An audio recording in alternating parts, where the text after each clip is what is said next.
कि जनता के बीच में दूध का दूध और पानी का पानी हो। अगर लालू परिवार दोषी हो तो जनता के बीच में ये बातें आए, सजा मिले, और दोषी नहीं हो तो वो ये जो राजनीतिक और मानसिक प्रताड़ना से गुजर रहे हैं वो नहीं हो। क्योंकि देखिए 52 लोगों को बरी किया गया, इन 52 लोग वर्षों तक क्या झेले होंगे, तो इनका क्या, इसका तो कुछ नहीं।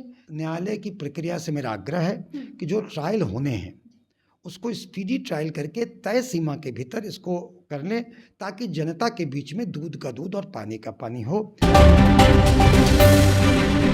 नमस्कार, आप देख रहे हैं रब्जी लाइव न्यूज़ और आपके साथ मैं हूं निधि सिंह। आज लालू परिवार को लेकर बड़ा झटका मिला है। राउज एवेन्यू कोर्ट में कुल 41 लोगों पर आरोप तय कर दिए गए हैं। ऐसे में क्या कुछ स्टैंड होगा, हम सीधे जुड़ेंगे, बातचीत करेंगे। वीआईपी पार्टी से राष्ट्रीय प्रवक्ता डॉक्टर सुनील सिंह जी मौजूद हैं। पहले बहुत शुक्रिया सर बातचीत। धन्यवाद आपका। सर, कैसे देख रहे हैं, लालू परिवार को एक बड़ा झटका फिर से मिला है। लैंड फॉर जॉब मामले में कुल 41 लोगों पर आरोप जो है तय कर दिए गए हैं।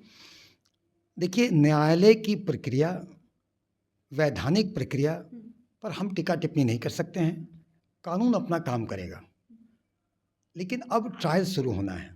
लेकिन इसको इस परिप्रेक्ष्य में भी देखा जाए, विगत कई वर्षों से ये मामला चल रहा है। विभिन्न जांच एजेंसियों की रेड हुई। लालू परिवार को मानसिक प्रताड़ना और राजनीतिक प्रताड़ना सहना पड़ा। राजनीतिक पार्टियां इसको एक हथियार के रूप में हाथ कर इस्तेमाल की, लेकिन इतने वर्षों तक कोई स्पष्ट चीज़ें सामने नहीं आई। ऐसे में निश्चित ही जनता के बीच में या हम विरोधी पार्टी के बीच में लगने लगता है कहीं ये पॉलिटिक्स ऑफ वेंडेटा तो नहीं है, बदले की राजनीति तो नहीं है। बदले की राजनीति की नहीं, ये एक निश्चित ही ये प्रश्न उठेगा। अगर कोई चीज़ को अनावश्यक बहुत समय खिंचाता है और कुछ इतना बार रेड हुआ लालू परिवार पर, पब्लिक डोमेन में आया क्या मिला? ये आया, रेड हुआ, इतने पुलिस आया, कुछ तो नहीं आया, क्या मिला? कुछ नहीं मिला। तो एटलीस्ट अब से न्यायालय की प्रक्रिया से मेरा आग्रह है कि जो ट्रायल होने हैं उसको स्पीडी ट्रायल करके तय सीमा के भीतर इसको कर लें, ताकि जनता के बीच में दूध का दूध और पानी का पानी हो। अगर लालू परिवार दोषी हो तो जनता के बीच में ये बातें आए, सजा मिले, और दोषी नहीं हो तो वो ये जो राजनीतिक और मानसिक प्रताड़ना से गुजर रहे हैं वो नहीं हो। क्योंकि देखिए 52 लोगों को बरी किया गया, इन 52 लोग वर्षों तक क्या झेले होंगे, तो इनका क्या, इसका तो कुछ नहीं।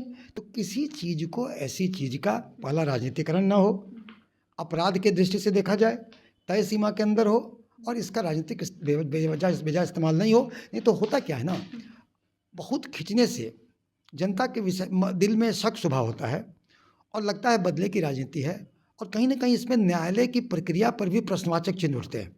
तो जनता का विश्वास न्यायालय में जमा रहे, इसके लिए तय सीमा के अंदर में ये सब चीज़ें हों। आपने कहा कि बदले की भावना है। चुनाव हुए बिहार में और महागठबंधन बहुत ही कम सीटों पे सिमट कर रह गई। इस पर आप क्या कुछ कहेंगे? और आपकी पार्टी वीआईपी एकदम जीरो पे आई उठले, कहीं ना कहीं जनता नकार दिए हैं, तो इस पर आप लोगों का आने वाले दिनों में क्या कुछ स्टैंड रहेगा? देखिए, हमारी स्वीकारोक्ति है कि जनता ने हमें नकारा। जो जनता के बीच में हम परोसे अपने एजेंडे को, जनता ने स्वीकार नहीं किया।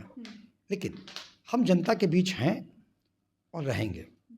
हम कॉन्स्टिट्यूएंसी वाइज इस बात की समीक्षा कर रहे हैं, आत्मचिंतन कर रहे हैं, जनता के साथ, प्रत्याशियों के साथ, नेता के साथ, कार्यकर्ताओं के साथ, और एक एक चीज़ पर मंथन कर रहे हैं कॉन्स्टिट्यूएंसी वाइज कि किन कारणों से हार हुआ, उस पर हम लगे हुए हैं। लेकिन हम जनता के साथ हैं। एनडीए सरकार ने जो जनता से वायदे किए हैं, हम उसको प्रेशर ग्रुप में रह करके, मॉनिटरिंग ग्रुप में रह के यह सुनिश्चित करेंगे कि सरकार वो वायदे पूरा करे, और इसके लिए हमें जो संघर्ष करना पड़ेगा वो हम करेंगे। और जनता का फ़ायदा ही सारी राजनीतिक पार्टियों का एक ढंग से आप कहें तो उसका एम होता है। तो जनता के बीच में हम हैं, और क्या देखते देखते समय बीतता है, जनता के बीच में अपनी खामियों को दूर करेंगे, और 2029 में चुनाव होगा, मोदी को उखाड़ फेंकेंगे। चलिए, एक आखिरी सवाल आपसे ले लेते हैं। आपने कहा बदले की राजनीति, चाहे वो कोर्ट, लैंड फॉर जॉब मामले हो या बिहार चुनाव हो, उसमें भी कुछ राजनीति हुई है आप लोगों के साथ? कुछ धोखा हुआ है या फिर कुछ गेम प्लान हुए हैं? क्योंकि जिस तरीके से आप लैंड फॉर जॉब मामले में कह रहे हैं बदले की राजनीति हुई है, इस पर आप क्या कुछ कहेंगे? देखिए, जिस तरह बाबा साहब ने अपने संविधान में हम सभी को मत का अधिकार दिया है, जिससे कि हम शासक चुनते हैं।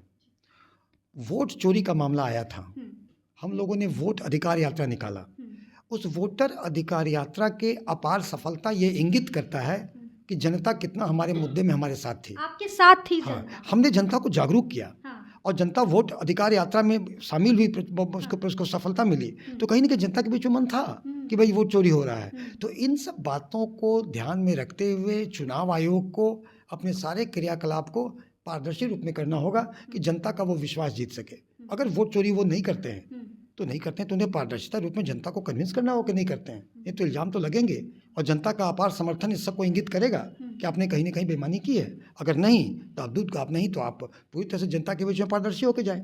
चलिए, बहुत शुक्रिया सर। तो हमारे साथ बातचीत करने के लिए वीआईपी पार्टी के राष्ट्रीय प्रवक्ता डॉक्टर सुनील सिंह जी मौजूद थे। इन्होंने पूरी बात रखी है। फिलहाल इस पूरे वीडियो में इतना ही। आप अपनी राय कमेंट में दे सकते हैं। बहुत बहुत शुक्रिया।